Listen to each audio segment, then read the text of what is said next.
되면 복 많이 받으세요라는 인사를 많이 하고 주고받기도 하지요.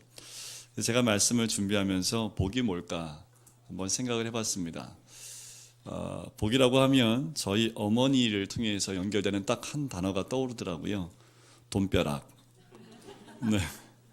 우리 어머니가 사셨던 그 세대는 참 사는 게 쉽지 않으셨기 때문에 돈에 대한 부분들에 많이 연결되어 있고요. 복하면 물질과 연결되는 경우가 많지요. 어쩌면 지금도 복하면 그 물질과 연결되는 분들이 있지 않을까. 돈 싫어하는 분은 없는 것 같아요. 제가 어제는 잠시 머리를 식힐 겸 요 앞에 금호 그린 고원이라고 있더라고요. 한 두세 번 올라가셨는데 어제는 아내하고 함께 고원을 이렇게 올라가는데 이게 복이구나 라는 거 한 가지 깨달게 돼서 오늘 이 복을 좀 먼저 나눠드렸으면 좋겠다라는 생각을 가졌습니다. 이렇게 아내하고 천천히 올라가는데 꽃이 있더라고요. 꽃 있는 거 못 봤거든요. 근데 꽃이 눈에 들어와요. 근데 여러분들 그 봄에 꽃 피는 순서가 있다고 하더라고요. 개나리도 안 폈는데 벚꽃이 폈어요. 보통 개나리가 지고 난 다음에 벚꽃이 핀다고 하는데 이건 뭐 서로 꽃 피려고 순서도 막 어기면서 꽃들이 아직 개나리도 안 폈는데 벚꽃이 공원 정상에 보니까 꽃이 펴 있더라고요. 그것을 보면서 이제 겨울이 새싹이 오고 꽃이 오니까 겨울이 가는구나 라는 생각이 들었고 또 이 자연을 보면서 이런 시절에 또한 이 풍경의 변화를 보면서 하나님 우리에게 복을 주시는 것이 아닌가, 겨울이 지나니까 꽃 피는 또 봄이 오는 것이 주의 복이 아닐까라는 생각을 해봤습니다. 오늘 집에 가시기 전에 꼭 요 앞에 그린공원 가는데 5분도 안 걸립니다. 계단으로 올라가지 마시고요. 이렇게 나무길로 연결돼 올라가는데 그게 무슨 꽃인지 모르겠는데 노란 꽃이 폈어요. 나무에 꼭 한번 보십시오. 그래서 오늘은 산수유? 네. 그거는 개나리 전에 피는 거라고 제가 들은 것 같은데, 그죠? 네. 제가 좀 잘 알죠? 네. 오늘 가시기 전에 그 꽃을 한번 꼭 보고 가시면 하나님이 이 땅을 창조하신 놀라운 복이 아마도 우리 삶 가운데에도 들어오지 않을까 생각을 해보게 됩니다.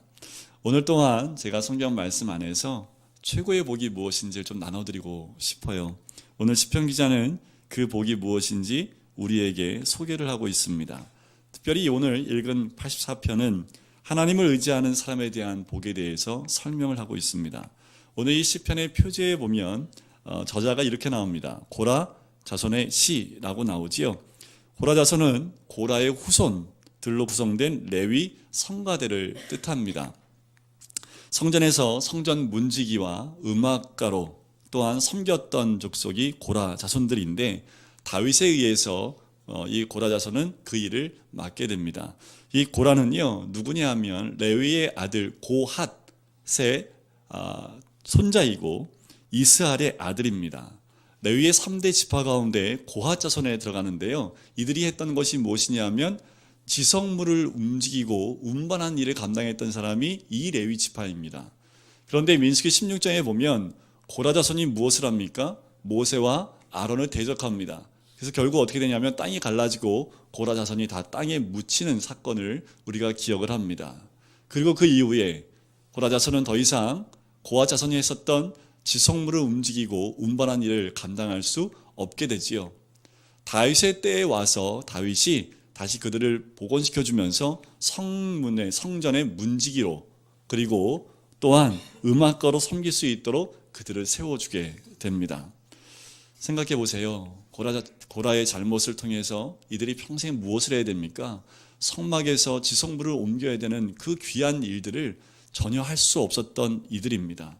성전이 세워지고 난 다음에도 전혀 그 일에 참여할 수 없었던 이들, 얼마나 성전을 사모했고 장막을 갈망했는지 오늘 이 시편 84편 가운데 그 모든 마음들이 절절히 녹아져 내려 있는 거지요. 여러분들 어떠십니까? 이게 느껴지십니까? 1절 말씀을 한번 읽어보시면 그것이 정말 마음에 와닿아요. 1절 같이 한번 읽어볼까요? 시작. 만군의 여호와의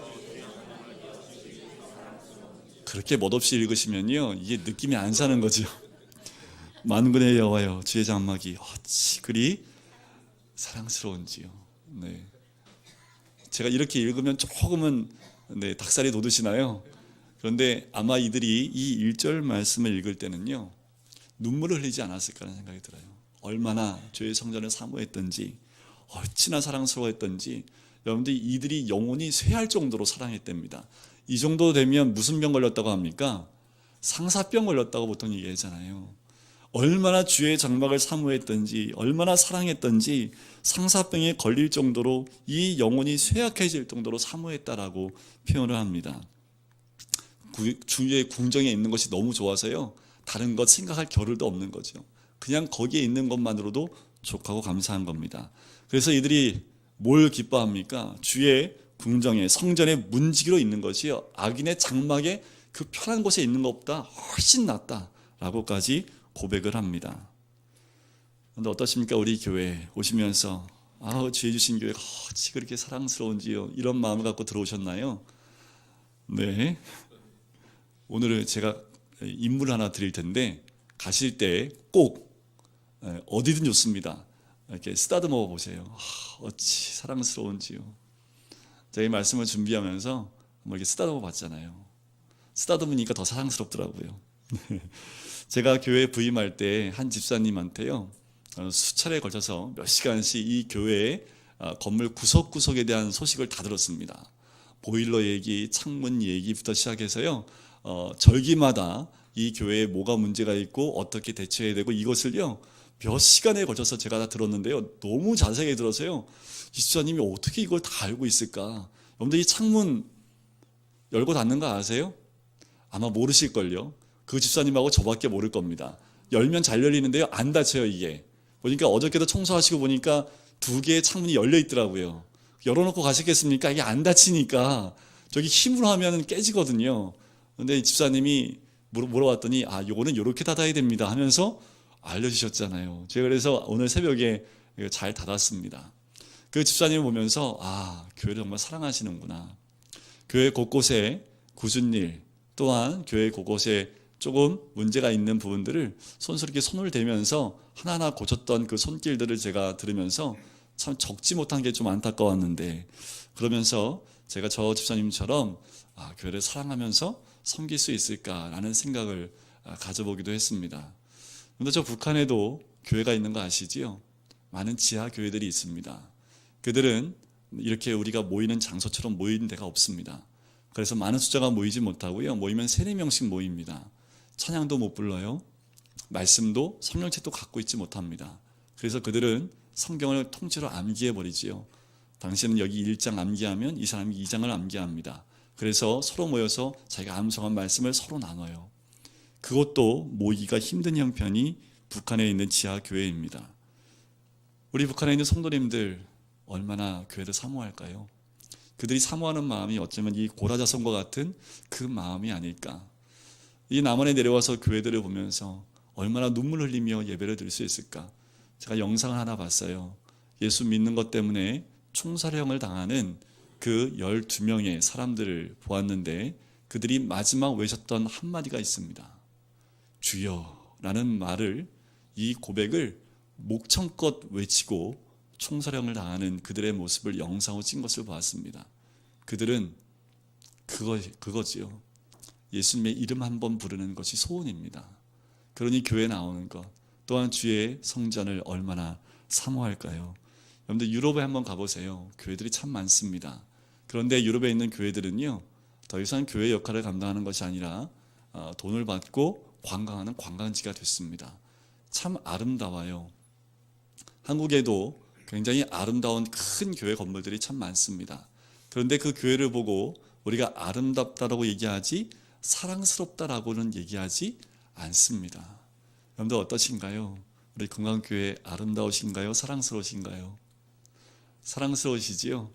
사랑스러우신 분들은 오늘 가시기 전에 꼭 교회 이곳저곳을 쓰담쓰담 해주시고 가시기를 주의 이름으로 간절히 축원드립니다. 자, 2절 말씀을 같이 한번 읽어볼까요? 2절 말씀입니다. 시작. 내 영혼이 여호와의 궁정을 사모하여 쇠약함이요 내 마음과 육체가 살아계시는 하나님께 부르짖나이다. 자, 무엇 때문에 하나님 백성이 성전을 그렇게 사모하는 것일까 한번 묵상을 해봤습니다. 첫 번째 마음에 드는 건 뭐냐면, 주의 성전은 하나님의 임재가 있는 곳이지요, 거룩함이 있는 곳입니다. 우리가 거룩 앞에 나가면 뭐가 드러납니까? 거룩하지 않은 것들이 드러나지요. 우리의 연약함이 드러납니다. 정결치 못한 부정함이 드러납니다. 이사야서 6장 말씀에 보면 이사야가 하나님의 영광의 임재 앞에 나갈 때 이런 고백을 하지요. 화로다 나여 망하게 되었도다. 나는 입술이 부정한 사람이요 나는 입술이 부정한 백성 중에 거주하면서 만군의 여호와이신 왕을 배웠음이로다 라고 고백을 하지요. 그때 하나님 어떻게 하십니까? 제단의 숯불을 통해서 이사야의 입을 지져주시는, 그리고 정결케 하시는 그 사건을 우리는 기억을 합니다. 성막에 딱 들어가면 제일 먼저 보이는 것이 있습니다. 그게 뭐냐면 번제단이라는 거지요. 번제단은 무엇입니까? 우리의 죄를 처리하는 것이 이 번제단이지요. 죄로 인해 죽을 수밖에 없는 우리들을 이 번제단을 통해서 죄의 문제가 해결되어지고 새 사람으로 다시 태어나는 것이 이 번제단, 바로 성막이라는 것이지요. 우리는 모두 하나님의 성전에서 다 죽었다가 다시 살아나야 되는 우리들인 줄 믿습니다. 우리는 죄인으로 죽었고 의인으로 다시 살아나는 곳, 그것이 바로 성전이지요. 성전은 그래서 사모해야 될 곳입니다. 성전에서는 우리의 연약함과 또한 부정함과 죄를 발견하고 그 모든 죄를 사함받을 수 있는 곳이 성전이기 때문에 그 성전을 사모해야 되는 거지요. 또한 오늘 이 저자가 사모하려던 그 두 번째 이유가 뭐냐면 그 성전에는 살아계신 하나님을 경험할 수 있기 때문에 그렇습니다. 자, 2절 말씀 끝에 보면 이렇게 나옵니다. 내 마음과 육체가 살아계시는 하나님께 부르짖나이다. 바로 하나님을 경험하는 것, 이건요 그냥 좋은 사람 한 명 만난 것과 같지 않아요. 바로 하나님을 경험한다는 것, 살아계신 하나님 만난다는 것은요 그 은혜의 물속에 한번 푹 잠기는 것 같지요. 여러분들 그 온천 한 번 다 가보셨죠? 서울에도 온천이 있더라고요. 남부터미널 앞에 가면요 온천이 하나 있습니다. 온천에 가면 어떻게 합니까? 저는 꼭 한 번은 그 외에 있는 온천을 한번 가요. 항상 온천탕 가면 밖에 있는 온천이 있습니다. 지금처럼 환절기 때 기온이 좀 약간 낮을 때 오교에 있는 그 온천에 몸을 담고 있으면 좋아요. 한번 가시지요. 너무 좋아요. 이렇게 몸이 조금 으실으실하고 이런 환절기 때는요 온천에 몸을 푹 담그면 몸이 회복되는 느낌 있지요. 가만히 있다 보면 온천물이 내가 된 것 같고 내가 온천물이 된 것 같은 그런 느낌 받을 때까지 있으면 참 기분이 좋은 것을 발견하게 됩니다. 성전이요 바로 이와 같은 거지요. 주의 은혜에 푹 잠기는 겁니다. 언제까지요? 주님이 내가 되고 내가 주님이 될 때까지. 주의 말씀이 내 삶에 들어와 말씀이 내가 되고 내가 말씀이 될 때까지. 그렇게 되어지면요 말씀 중심이지 않았던 삶이 바뀌기 시작을 합니다. 내 삶의 예배가 중심이지 않았던 것들이 바뀌어 나가기 시작을 하는 거지요. 하나님 중심이지 않았던 내 삶이 이제는 하나님 중심의 삶으로 점점 바뀌어지게 되는 겁니다. 예배를 기뻐하게 되지요. 주님 만나는 것을 더 사모하게 됩니다. 그래서 주의 성전을 그렇게 사모하게 되는 거지요. 또 한 가지 마지막은 주의 성전을 사모하는 이유가 있습니다. 그 이유는요 바로 옆에 있는 성도님 때문에 그래요. 한번 보실까요? 옆에 있는 성도 때문에 이해가 안 가시나요? 이렇게 한번 인사해 보실까요? 당신이 있어서 성전을 사모합니다. 왜 그럴까요? 구원받은 주의 백성들, 하나님을 사모하고 성전을 사모하는 주의 백성이 모여 있기에 우리가 이렇게 모여 있을 때 서로를 바라보면서 우리 이런 사람들이 모여 있는 이 장소가 사랑스러울 수밖에 없다라는 거지요. 3절 말씀 한번 보실까요? 나의 왕 나의 하나님 만군의 여호와여 주의 제단에서 참새도 제 집을 얻고 제비도 새끼들 보금자리를 얻었나이다. 지금 이 저자가 누구를 부러워하고 있어요? 참새 너무 부러워요. 제비요 너무너무 부러워요. 왜 부러울까요? 주의 제단에서 집을 짓고 사는 거죠. 삶의 터전을 어디다 두고 있는 거예요? 성전에 두고 있는 거죠. 그러니까 지금 이 저자가요 성전을 딱 쳐다보는데 저기 제비가 있네, 저기 참새가 있네, 너무 부럽다라고 생각을 하는 거지요. 왜냐하면 하나님의 임재가 있는 곳에 그 미물도 미천한 동물도 살고 있기 때문에 그 생물이 너무도 부러웠던 거지요. 여러분들, 제가 교회 부임하고요, 우리 교회에 살고 있는 미천한 생물이 있더라고요. 여러분들 잘 모르시죠? 아시는 분도 계실 텐데 뭔지 아세요? 그렇죠, 모기입니다. 모기. 11월 때까지 사라지지 않는 모기. 이 모기가 어디에 보금자리를 두고 있는지 제가 알잖아요. 그것도 그 집사님한테 제가 들었잖아요. 그래서 때가 되면 그 모기약을 거기다 2통을 다 뿌려야지 모기가 좀 줄어든다고. 제가 작년에 9월 때부터 부임해서 한 100여 마리 넘게 잡았습니다. 근데 이 말씀을 준비하면서 생각해 보니까 이 모기들도요 교회에 보금자리를 갖고 살더라고요. 제가 1층에 천장에 붙어 있잖아요. 나가라고 문을 활짝 열어놨거든요. 안 나가요. 여러분들 나가지 마세요. 여러분들 주회전이 그렇게 좋은 곳입니다. 모기도 안 나가고 싶어 하는데 주회전을 사모하셔야 되지 않을까요? 4절 말씀을 보니까 이렇게 참새와 제비를 사모하니까 4절 말씀에 뭐가 복이냐고 얘기합니까? 주의 집에 사는 자들은 복이 있나니 그들이 항상 주를 찬송하리이다. 최고의 복, 그것이 무엇이냐 하면 주의 집에 사는 자들이 진짜 복이 있는 사람들이다 라고 얘기합니다. 바로 하나님의 집에는 뭐가 있으니까요, 하나님을 경배하고요, 기도하고요, 또한 기도의 응답이 있고요. 이곳에 와야지 어떻게 할 수 있습니까? 우리의 영혼이 쉼을 쉴 수가 있어요. 세상의 그 각박한 환경 가운데 정신없이 살다가 주의 전에 와야지 한번 주님 앞에서 숨을 깊이 들이마시고 영적인 호흡을 할 수 있는 곳이 주의 전이라는 거지요. 그러면 주의 집에 사는 사람들은 어떤 사람들일까요? 그냥 성전 중심의 삶을 사는 거지요. 어떤 사람들일까요? 예배 중심의 삶을 사는 사람들입니다. 어떤 사람들일까요? 하나님 중심의 삶을 사는 사람들이라는 거지요. 이 사람들은요, 오늘 4절 말씀 끝에 있는 것처럼 뭐가 항상 끊이지 않을까요? 그 입술에서 찬송이 끊이지 않는다는 거지요. 누굴 통해서 알 수 있냐 하면 바울과 실라입니다.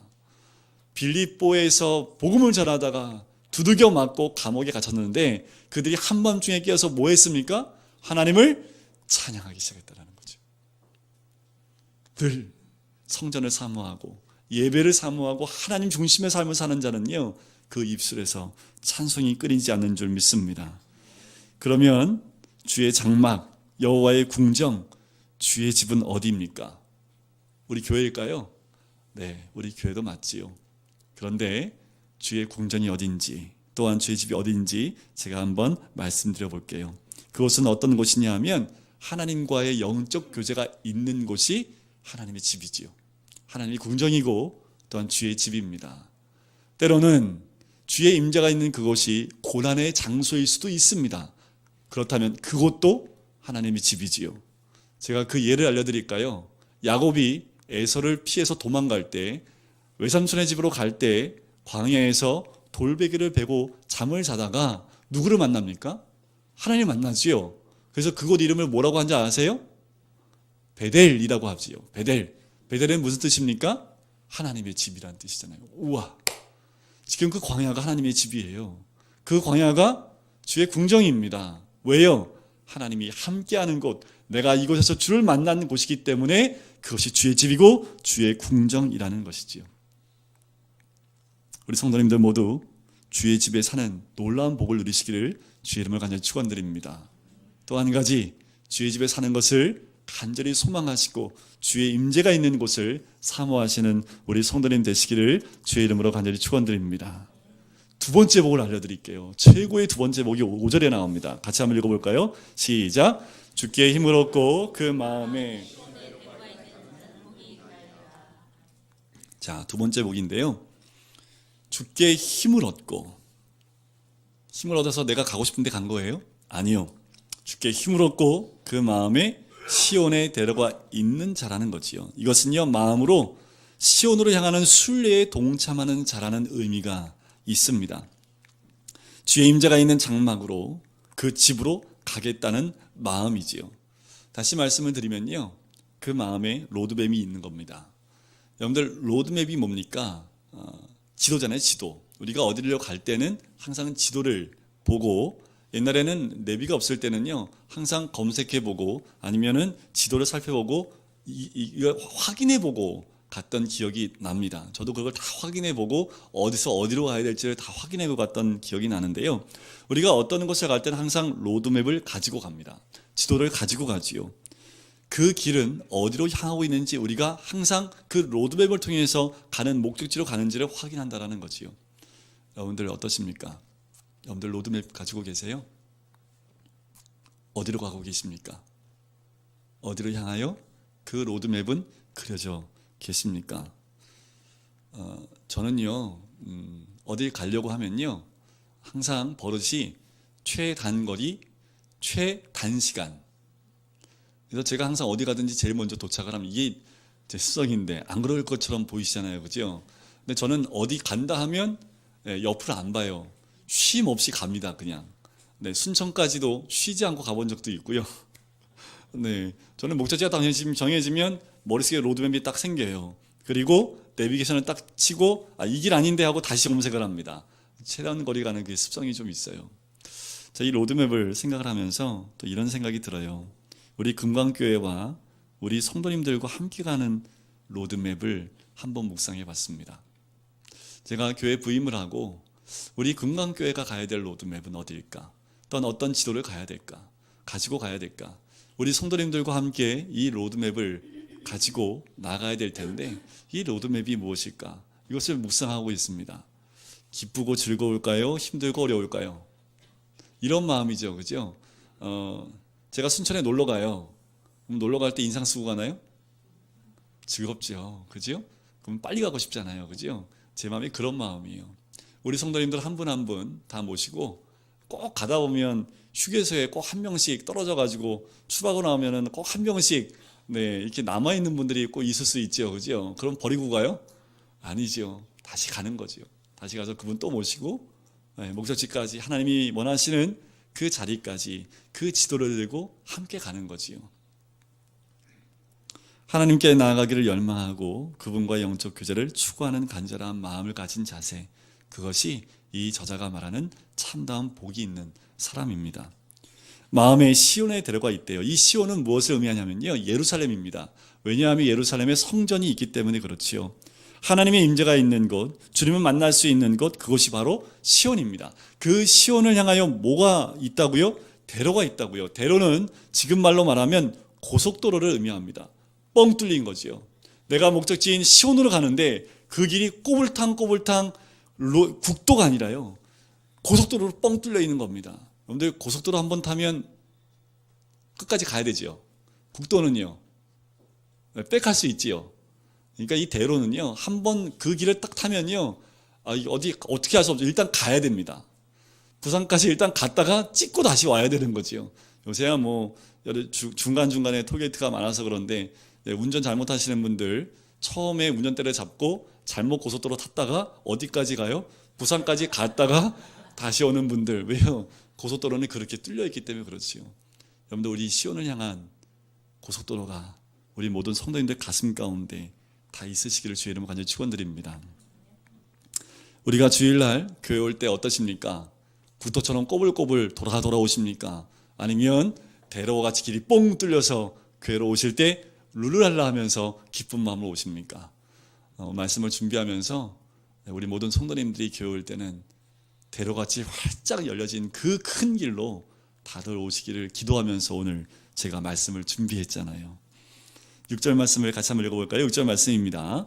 그들이 눈물 골짜기로 지나갈 때에 그곳에 많은 샘이 있을 것이며 이른 비가 복을 채워주나이다.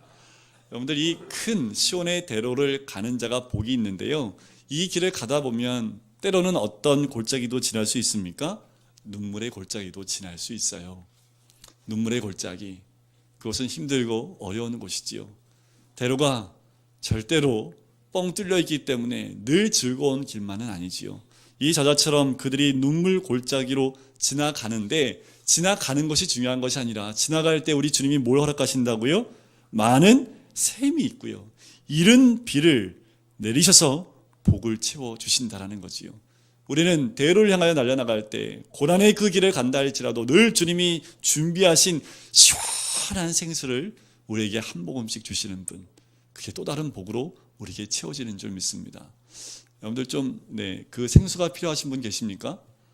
저한테 오세요. 5층에서 시원한 물 하나 받아다가 드릴 테니까 시원하게 오늘 이 말씀 가운데서 주님이 허락하신 그런 시원한 샘물을 받아서 드시는 경험이 오늘 예배 가운데 있으시기를 주의 이름으로 간절히 축원드립니다. 그랬더니 7절 말씀이 이렇게 얘기를 해요. 그래서 그들은 힘을 얻고 더 얻어서요, 나아가 어디에서요? 시온에서 하나님 앞에 각기 나타나리이다라는 거지요. 오늘 힘을 얻는 거지요. 시온의 대로에 복이 있는 그 최고의 복을 누리는 자들, 때로는 눈물의 골짜기를 간다 할지라도 그래서 주시는 하나님의 그 샘물 이른비를 통해서 우리가 힘을 얻고 또 얻어서 결국 누구 앞에 나가는 거예요? 시온, 바로 하나님 앞에 다 나가는 거지요. 우리 공동체로 나가기도 하지만 각기 하나님 앞에 나타나는 겁니다. 가셔야지요. 이게 복입니다. 이 대로가 우리 앞에 열려져 있는 줄 믿습니다. 자, 이제 마지막 세 번째 최고의 복을, 결정적인 복이 12절에 나옵니다. 12절 말씀을 같이 읽어볼까요? 시작. 만군의 여호와여, 주께 의지하는 자는 복이 있나이다. 주의 집에 사는 자들은 복이 있나이다. 시온에 데려가 있는 자는 복이 있나이다. 주께 의지하는 자는 복이 있나이다. 점진적이지 않습니까? 주의 집에 거하는 것, 사는 것이 너무나 복이라는 것을 알고 있고, 또한 주께로 향한 그 대로가 내 마음에 뻥 뚫려서 주님께 나가는 그 길, 때로는 힘들다 할지라도 그 길 가운데 인도하시는 하나님의 귀한 은혜를 누리면서 나가는 그 복, 결국은 주님 앞에서 내 주께만 의지하는 자, 그 자가 진정한 복이 있다라고 말씀을 하는 거지요. 그 주님이 어떤 분인지 11절에 나옵니다. 여호와 하나님은 해요 방패시라 라고 말씀하시는 거지요. 해는 태양을 의미합니다. 태양은 무엇을 의미합니까? 공급과 충족을 뜻하지요. 방패는 무엇을 의미합니까? 보호와 안전을 의미합니다.